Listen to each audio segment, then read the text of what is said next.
La compétitivité des entreprises est de plus en plus influencée par la qualité de leur système d'information. La capacité du système d'information détermine leur positionnement, la nature de leurs produits, la façon de les produire et la relation avec les partenaires. Le système d'information mérite donc toute l'attention des leaders. Or, qu'entend-on dire par la plupart des dirigeants français? L'informatique, c'est de la technique, je n'y comprends rien, et ce que je sais, c'est qu'elle coûte trop cher.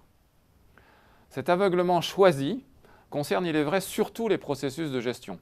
Au contraire, chez un opérateur de téléphonie mobile, dans une banque, les automatismes qui assurent l'acheminement du signal vocal ou de l'argent sont hautement performants. Mais l'informatique de gestion reste étonnamment faible. Il en résulte de graves conséquences. La dépense informatique annuelle des entreprises françaises se situe au-dessus de 60 milliards d'euros. La moitié de cette dépense concerne l'exploitation, mais la moitié de cette exploitation est relative soit à des équipements en double ou triple qui ne sont pas au point et donc ne servent à rien, soit à des personnes qui doivent gérer les pannes en courant dans tous les sens. 15 milliards d'euros sont ainsi gaspillés chaque année. En outre, plus de 2 milliards d'euros pourraient être économisés si nos grandes entreprises et nos ETI savaient mieux gérer leurs licences logicielles. Il y a aussi des progrès à faire dans le recours au SS2I. L'appel à très grande échelle à des compétences externes interdit la capitalisation des compétences nécessaires à l'entreprise. Une panne informatique peut d'ailleurs être mortelle. En octobre 2011, la panne qui a frappé le BlackBerry sera peut-être pour Research in Motion l'équivalent de ce qu'a été Bhopal pour Union Carbide.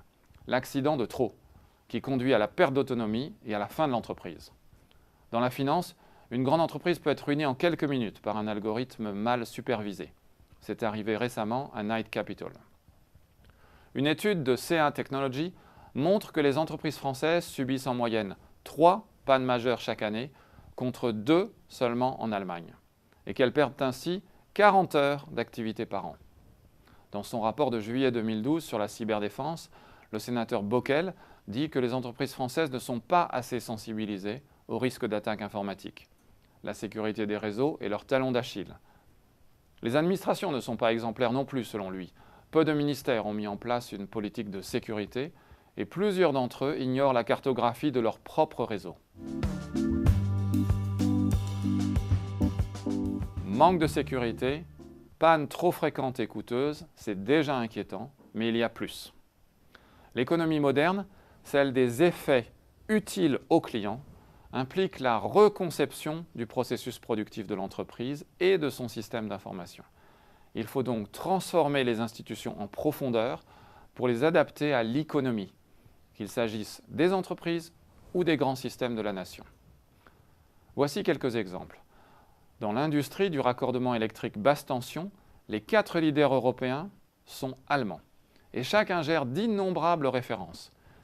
Seule l'informatique permet de maîtriser cette complexité.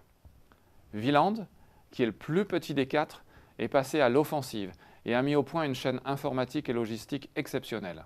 Il prend le plan d'un bâtiment, son schéma électrique de principe, et il livre sur le lieu de construction, à la bonne date, tous les câbles taillés à longueur avec leur terminaison détrompée.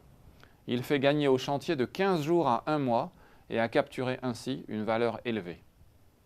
Un autre exemple, c'est SEW, fabricant de moteurs électriques lui aussi allemand. Au lieu de prendre la commande, puis de fabriquer les pièces et de les assembler dans les usines, ce qui prend plusieurs semaines, SEW a réparti sa gamme d'assemblage dans tout son système de distribution. Et appuyé sur l'informatique d'un processus reconstruit, il est désormais capable de livrer en 24 heures un moteur sur mesure conforme aux besoins du client. En France aussi, une entreprise comme Axon, qui produit sur notre territoire des systèmes de câbles pour les satellites, les automobiles, les équipements médicaux, a misé sur la montée en gamme. La place privilégiée, conquise sur le marché mondial, vient autant de l'innovation des nouveaux matériaux que du contrôle strict des délais d'approvisionnement, de dépannage, de maintenance. Il nous faut donc réinventer l'industrie plutôt que réindustrialiser. Il s'agit de faire émerger une nouvelle industrie, une néo-industrie.